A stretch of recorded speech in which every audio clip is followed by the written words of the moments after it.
Let me tell you something most people never hear at their doctor's office. Taking calcium pills might not be the magic answer for strong bones. Surprised? You're not alone. It's one of those health myths we've all grown up believing, like wearing socks to bed will give you a fever, or cracking your knuckles causes arthritis. But today, I want to tell you something different. Something that could change how you think about your bones and your future. Because your bones, they aren't just a pile of white sticks holding you up. They're living tissue. They breathe, they rebuild, they communicate with your whole body. And they need more than just calcium to stay strong. Especially as we get older, and especially if you're living alone, where a single fall could have serious consequences. So stay with me, because I'm going to walk you through what your bones really need, why calcium alone isn't enough, and what small, practical things you can start doing today to help keep your skeleton strong, flexible, and reliable for years to come. Let's begin with what happens when we rely too heavily on just one nutrient: calcium. It's true that calcium plays a starring role in bone health. But what most people don't realize is that calcium doesn't work alone. Think of it like a bricklayer showing up with bricks, but no mortar, no tools, no blueprint. Without the right support, those bricks go nowhere. Or worse, they pile up in the wrong places, like your kidneys or blood vessels. That's exactly what can happen when calcium isn't absorbed or used properly. And this happens a lot more than people think. Now, let me tell you about Carol. She's 72, lives by herself in a small town outside of Chicago. She's active, loves gardening, takes her supplements religiously. Every morning after breakfast, she pops her calcium tablet, 1,200 milligrams, just like the label says. For years, she believed she was doing everything right. But last winter, she slipped on an icy step, broke her wrist, and during her recovery, her doctor ran a bone scan. The results? Early osteoporosis. Carol was stunned. "How can this be?" she asked. "I've been taking calcium for 10 years. The answer is this: without other key nutrients, like magnesium, zinc, copper, and vitamin D, that calcium had nowhere to go. It wasn't helping her bones the way she thought it was. It might even have been harming her in other ways. Let's talk about magnesium first. Magnesium is like calcium's quiet sidekick. You don't hear about it much, but it plays a powerful role behind the scenes. It helps activate vitamin D, and without enough vitamin D, your body can't absorb calcium properly. But magnesium does more than just assist. It's essential for bone building on its own. When magnesium is low, calcium often gets pushed into soft tissues instead of bones. That's when problems like kidney stones or calcified arteries can creep in. And the tricky part? Many older adults, especially women, are magnesium deficient and don't even know it. I met a retired school teacher, Margaret, during a community health screening a few years ago. She complained of muscle cramps and trouble sleeping. Her doctor kept increasing her calcium dose, thinking it was just age catching up. But when her blood work finally tested her magnesium, it was well below normal. Within weeks of adjusting her diet and adding a modest magnesium supplement, her cramps disappeared, and her follow-up bone density skin showed improvement too. So what can you do? Make magnesium-rich foods part of your routine. Almonds, spinach, pumpkin seeds, black beans. Even dark chocolate, yes, really, is a source of magnesium. If you're thinking about supplements, always talk to your doctor first, especially if you're on medications. But don't underestimate the power of food. Your bones certainly don't. Now, let's talk about zinc. Zinc isn't just for cold remedies. It's actually a key player in bone formation. It supports the cells that build bone and helps prevent bone breakdown. Without enough zinc, your body may struggle to repair tiny fractures, the kind that often go unnoticed until they become big problems. There's a story that stuck with me from my time volunteering at a senior wellness group. A man named George, 75, had lost a lot of weight and felt weak in his legs. He wasn't in pain, but something didn't feel right. After a few gentle falls and a hip scan, the doctors found small stress fractures in both hips. The surprising part? His calcium levels were fine, but he was extremely low in zinc. He'd been eating mostly toast, soup, and tea for months, simple foods, easy to prepare, but lacking in nutrients. Zinc is found in meat, shellfish, nuts, and legumes. But like many men living alone, George had stopped cooking real meals. When he started adding zinc-rich foods to his diet and taking a low-dose supplement, he not only regained strength, but felt more mentally alert, too. That's the thing about nutrition, it rarely affects just one part of us. Now, onto copper. This one surprises people. Copper helps with the cross-linking of collagen and elastin. Those are fibers that give your bones strength and flexibility. Think of them like the steel rods inside concrete. Without them, things crack under pressure. Copper also supports the enzymes that build bone structure. When copper is low, bones may become brittle. Joints may ache. Cuts heal more slowly. And yet, it's rarely checked in standard blood work. I remember meeting a woman named Estelle at a senior center workshop. She'd been diagnosed with osteopenia and asked me why her fingernails had become thin and ridged. We looked over her diet, mostly processed, low in whole foods, and she'd been avoiding red meat completely. Estelle wasn't a vegetarian. She just didn't like cooking meat for one. We suggested trying lentils, mushrooms, sunflower seeds, and yes, even a bit of dark chocolate. Within a few months, her nails improved, and more importantly, so did her follow-up scans. It's these little signs, soft nails, frequent bruising, poor wound healing, that can hint at what your bones might be going through beneath the surface. Let's move to manganese. No, not magnesium. This is different. Manganese is a trace mineral that helps form bone matrix, the very framework that holds calcium in place. It also plays a role in forming cartilage and lubricating joints. Manganese is found in whole grains, nuts, leafy greens, and tea.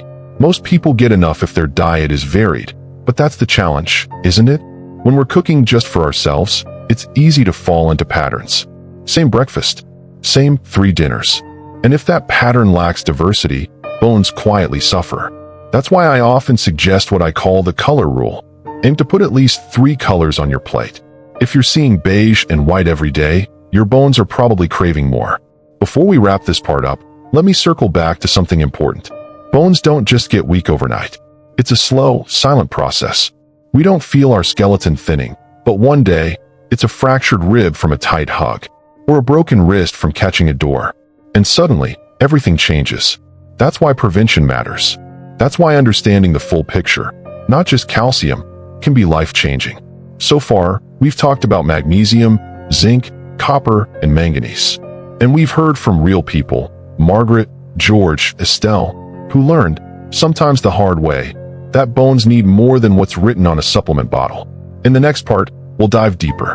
Because there's more to the story: vitamin D, vitamin K2, the importance of movement, and how what you eat, drink, and even how you breathe can affect the way your body keeps your bones strong. I'll also share a powerful story from a woman who reversed her bone loss, not with one magic pill, but with small consistent steps that you can do too.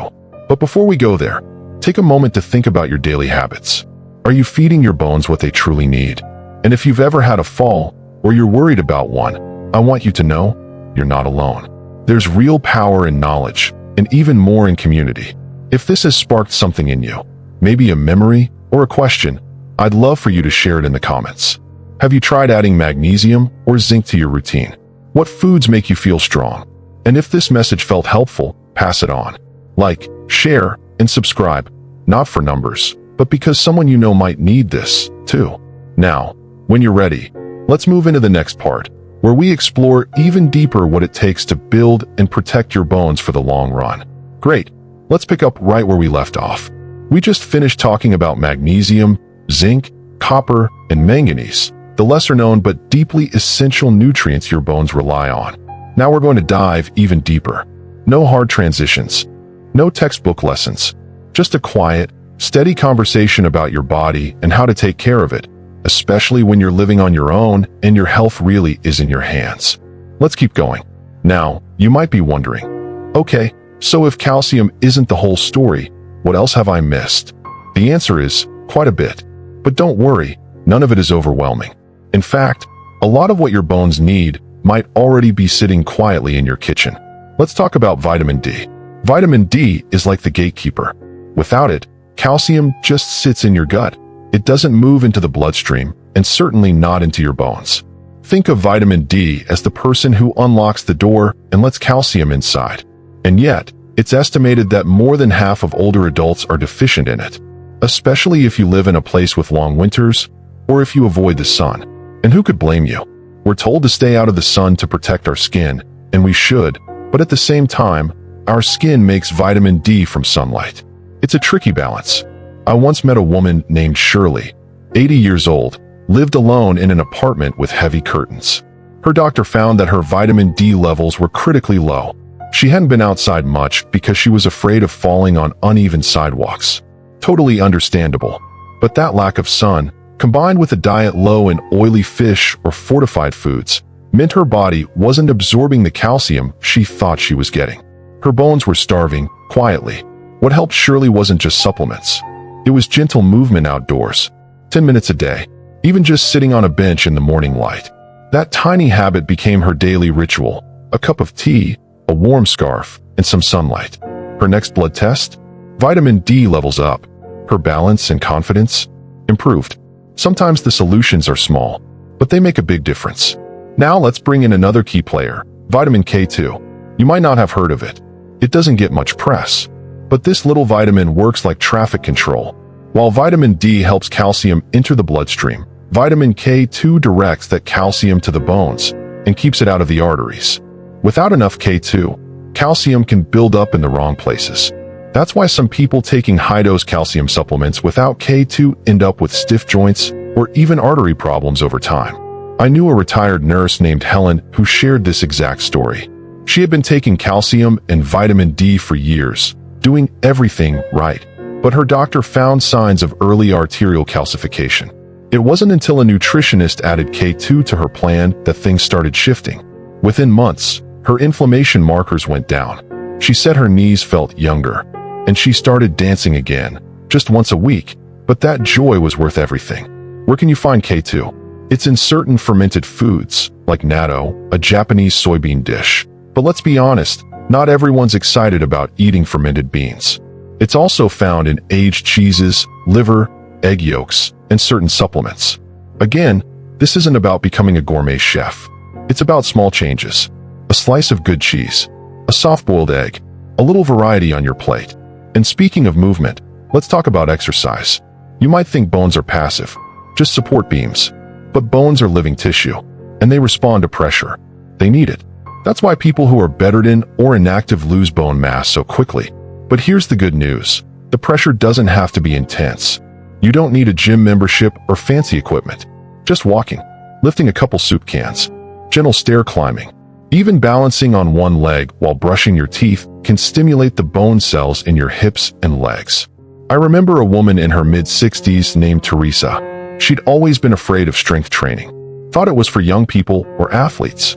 But she started a simple at-home routine, marching in place, light resistance bands, a bit of Tai Chi. After 3 months. Not only did her balance improve, but her next bone skin showed progress. Her bone density had stabilized. No more decline. That was enough to bring tears to her eyes. She told me, "I thought it was all downhill from here. But I guess my body still listens when I treat it with care." Now I want to mention something that surprises people. It's your breath. Most of us don't associate breathing with bone health, but chronic stress affects everything. When cortisol, the stress hormone, stays high for too long, it can lead to bone loss. Your body starts breaking down tissue to protect itself, and bones can quietly get weaker in the process. That's why relaxation isn't just a luxury, it's protection. Deep breathing, slow walks, listening to music, talking with someone who makes you feel safe and heard. All of that calms the body down. And a calm body can repair itself. It can rebuild. So if you're living alone and there are days when everything feels too much, pause. Close your eyes. Breathe in slowly. Hold. And breathe out like you're letting go of something heavy. That moment of peace, your bones feel it too. Before we wrap up, I want to bring everything together. Strong bones don't come from a pill bottle. Not alone. They come from small, steady care. From food that nourishes, from sunlight and sleep, from movement and moments of calm. Yes, calcium matters, but so does magnesium, zinc, copper, manganese, vitamin D, K2, and everything else that makes you feel whole. And no matter your age, your bones can still respond. They're listening. They're ready to rebuild.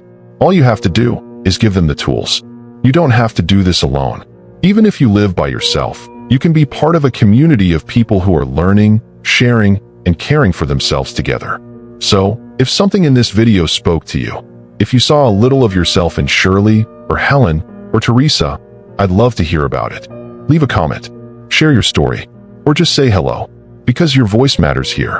And if this was helpful to you, or to someone you care about, hit the like button, subscribe to stay connected, or pass this along to a friend who might need a little encouragement. You're not just building stronger bones, you're building a stronger future. And I'm proud of you for taking that step. Take good care of yourself today. I'll see you in the next one.